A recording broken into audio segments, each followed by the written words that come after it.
Assalamualaikum warahmatullahi wabarakatuh. Perkenalkan, nama saya Siti Mutmainah dengan NIM 2082343 dari Program Studi Tadris Bahasa Indonesia Rombel A.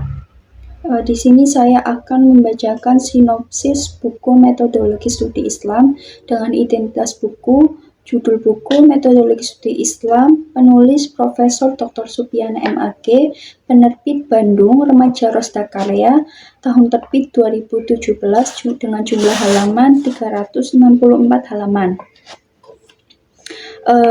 Buku Metodologi Studi Islam karya Profesor Dr. Supyana MAG merupakan panduan komprehensif yang membahas metode-metode ilmiah yang digunakan dalam kajian Islam. Buku ini juga dirancang untuk membantu pembaca, khususnya mahasiswa dan peneliti, memahami cara-cara yang tepat dalam mempelajari Islam secara akademis. Profesor Dr. Supyana juga mengeksplorasi berbagai pendekatan metodologis yang digunakan untuk menggali berbagai aspek dalam studi Islam, seperti sejarah, teologi, hukum, filsafat, hingga praktik keagamaan umat Islam. Di buku ini ada 9 modul. Modul yang pertama, Dr. Supyana membahas tentang orientasi umum tentang metodologi studi Islam dan berbagai pengertian agama. Pada subbab yang pertama, membahas tentang pengertian metodologi studi Islam. Apa sih metodologi studi Islam itu? Metodologi studi Islam adalah prosedur yang ditempuh secara ilmiah, cepat, dan tepat dalam mempelajari Islam secara luas dalam berbagai aspeknya. Pada subbab yang kedua membahas tentang pengertian agama. Agama yaitu ajaran-ajaran yang diwahyukan Tuhan kepada manusia melalui Rasul. Pada modul yang selanjutnya, yaitu modul yang kedua, Dr. Supyana membahas tentang pembidangan ilmu dan karakteristik ajaran Islam. Di sini ada 3 subbab. Subbab yang pertama yaitu tentang pemilihan ilmu agama dan ilmu umum. Pada subbab yang kedua tentang pembidangan ilmu agama Islam. Adapun pembidangan ilmu agama Islam sendiri itu ada 8. Yang pertama yaitu sumber ajaran Islam, pemikiran dasar Islam, hukum Islam peranato sosial, sejarah dan peradaban Islam, bahasa dan sastra, pendidikan Islam, dakwah Islam, dan perkembangan modern dalam Islam. Pada subbab yang ketiga yaitu membahas tentang karakteristik ajaran Islam.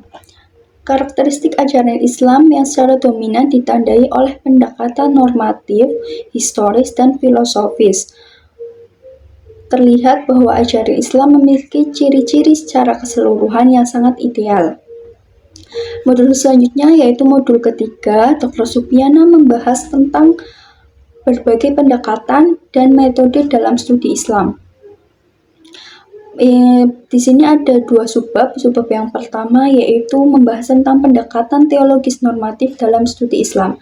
Apa sih pendekatan teologis normatif itu? Pendekatan teologis ini erat kaitannya dengan pendekatan normatif, yaitu suatu pendekatan yang memandang agama dari segi ajarannya yang pokok dan asli dari Tuhan yang di dalamnya belum terdapat penalaran pemikiran manusia. Subbab yang kedua yaitu membahas tentang metode dalam studi Islam. Metode di sini ada 5 metode.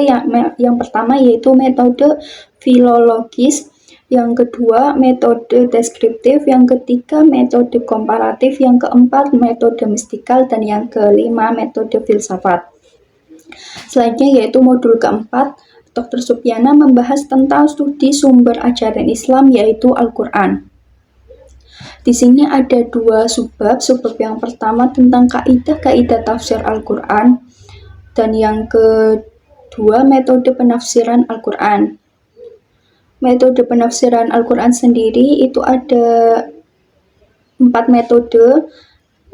Yang pertama yaitu metode penafsiran ditinjau dari sumber penafsirannya, yang kedua ditinjau dari cara penjelasannya, yang ketiga ditinjau dari keluasan penjelasannya, yang keempat ditinjau dari aspek sasaran dan sistem ayat-ayat yang ditafsirkan. Modul selanjutnya yaitu modul kelima, yang membahas tentang hadis sebagai sumber ajaran Islam. Di bab ini juga ada 2 subbab. Subbab yang pertama membahas tentang pengertian, fungsi, dan jenis hadis. Apa sih pengertian hadis itu? Hadis adalah segala sesuatu yang disandarkan kepada Nabi Shallallahu Alaihi Wasallam berupa perkataan, perbuatan, ketetapan, dan sebagainya. Fungsi hadis di sini juga bagi Al-Quran adalah sebagai bayan atau penjelas. Ada 3 bayan, yaitu bayan takrir, bayan tafsir, dan bayan taudhih. Jenis hadis itu ada 3, yaitu marfu, mauquf, dan maqtu. Selanjutnya yaitu Dr. Supiana membahas tentang metode studi hadis. Metode tahrij diantaranya ada an-naqd atau al-ahzu, tashih, dan i'tibar. Tujuannya adalah untuk meneliti seluk-beluk hadis, terutama kualitasnya. Modul selanjutnya yaitu modul kelima. Dr. Supiana dalam bukunya itu membahas tentang ijtihad sebagai sumber dan metode studi Islam. Di sini ada 2 subbab. Subbab yang pertama membahas tentang ijtihad sebagai sumber ajaran. Apa sih pengertian dari ijtihad itu sendiri? Ijtihad adalah mengerahkan segala kemampuan untuk menentukan hukum yang tidak disebutkan secara eksplisit dalam Al-Quran maupun hadis. Selanjutnya pada subbab yang kedua membahas tentang ijtihad sebagai metode studi. Di sini ada 5 metode. Yang pertama yaitu metode qiyas atau analogi, yang kedua yaitu ijma atau konsensus, yang ketiga yaitu ihtisan, yang keempat maslahat al-mursalat, dan yang kelima yaitu urf. Modul yang selanjutnya, modul ke-7, Dr. Supiana membahas tentang metode mempelajari pemahaman Islam. Di sini ada 2 subbab. Subbab yang pertama tentang metode mempelajari ilmu kalam dan fikih. Yang kedua, metode mempelajari falsafah Islam dan tasawuf. Apa sih falsafah Islam dan tasawuf itu? Filsafat dalam Islam berkembang setelah terjadi asimilasi dan akulturasi. Metode penelitian filsafat yaitu model Muhammad Amin Abdullah, Otto Horowitz, Fuadal Nahlawi, dan model Harun Nasution. Modul selanjutnya yaitu modul ke-8. Pada buku ini Dr. Supiana membahas tentang studi sejarah kebudayaan Islam. Di sini ada 3 subbab. Subbab yang pertama yaitu kebudayaan Islam masa Nabi dan Khulafaur Rasyidin. Dan yang subbab yang kedua yaitu masa dinasti Umayyah dan Abbasiyah. Dan subbab yang ketiga yaitu masa 3 kerajaan besar. Pada kerajaan besar di sini yaitu kerajaan Turki Utsmani, kerajaan dinasti Mongol, dan dinasti Safawi. Pada modul selanjutnya, modul yang terakhir yaitu modul ke-9. Pada buku ini Dr. Supiana membahas tentang studi Islam oleh outsider, insider, dan isu-isu kontemporer. Di sini ada 2 subbab. Subbab yang pertama yaitu membahas tentang Islamic Studies dalam pandangan outsider dan insider. Pada subbab yang kedua membahas tentang isu-isu kontemporer dalam kajian Islam. Pada subbab yang pertama itu membahas tentang Islamic Studies.